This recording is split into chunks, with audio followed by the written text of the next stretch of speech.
مساكين ما عندهم أحد، ولا أحد يبغاهم ولا أحد يجيهم. خالد عكش رحمه الله أحد الشباب الفنانين سابقا اللي هداه الله عز وجل، عطاني قاعدة، قال شف أي مكان عصيت الله عز وجل فيه لازم تروح تذكر الله عز وجل فيه. فكنت أحاول الدخول إلى أحد الشاليهات ممنوع الدخول فيها، مطوع ممنوع. فاتصلت بذكرت الشباب الأولين، يعني ترى الشباب حتى وإن كان عنده معصية ترى في خير. كلمت واحد منهم، ها يا أبو الشباب، قال يا أخي حنا دخلناك أول وما ندخلك ذا الحين، تعال بس. طبعا ولله الحمد دخلت، ما دروا إلا أنا واصل عند المسرح، انهبل مدير الشاليه مطوع والشابك عندهم حفلة غنائية، حضور كثير، اختلاط، بلاوي متلتلة، ومطوع جالس عند المسرح. قلت ميد المدير تكفى، أبي 10 دقائق قبل تبدأ الفرقة الغنائية والفنان موجود، قبل يبدأ ذا الفنان خلني أطلع المسرح. قال لا مستحيل، لا النظام ممنوع. يا أخي حرام عليك، تكفى عندي كلمة بقولها للناس، 10 دقائق. آخر شيء مشافني ملزم بيلعب علي، هين يمشيها علي. قال لي إيش رأيك تجي بكرة؟ يا من الذين تبي تصرفني. قال تعال بكرة أجي نعطيك 3 ساعات. قلت قديمة. قلت ما في اليوم ما أروح إلا ب10 دقائق مني ومن آخر شيء. قال ما في لزقة ذا مطوع، خلنا نعطيه 10 دقائق. طلعت المسرح وأخذت الميكروفون وبديت أتكلم مع الناس وأنا واقف متحمس، وعطيتهم أول قصة، ثاني قصة، ثالث قصة، انبسطوا العالم. ثم أعطيتهم قصة وقطعتها مع النص وقلت يا أخواني المعذرة وأخواتي أنا آسف، والله كنت ودي أطول وأكمل القصة ومحضر لكم أشياء ثانية، لكن الوقت انتهى، والمدير يقول انزل عشان الفرقة تبي تغني وانتم جيتوا عشان الأغاني ما جيتوا عشاني، لذلك فمان الله. كمل كمل كمل. نعم. الناس تفاعلت كمل.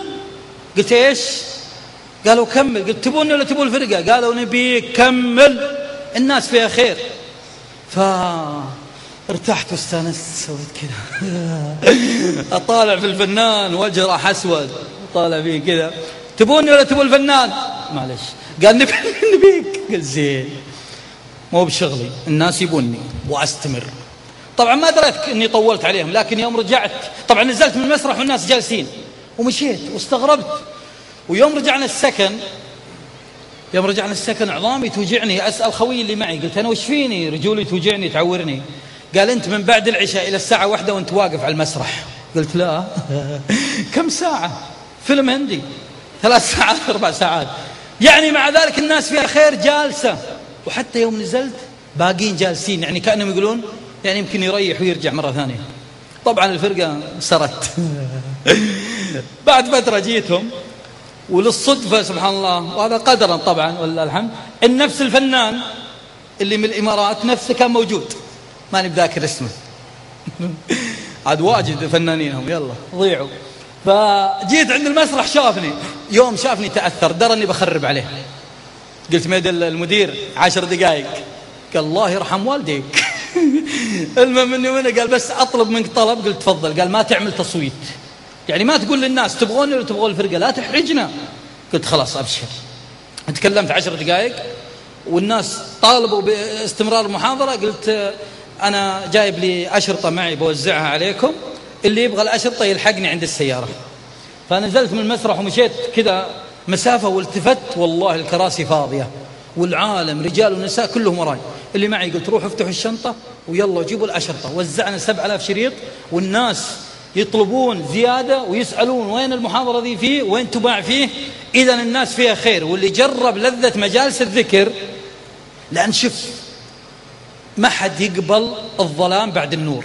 احنا جالسين في الأنوار، لو طفت أنوار المجمع الآن أحد يجلس في الظلام؟ لو جاملتوا جلستوا شوي تملون تمشون. كذلك الإنسان بعد النور ما يقبل ظلام أبد.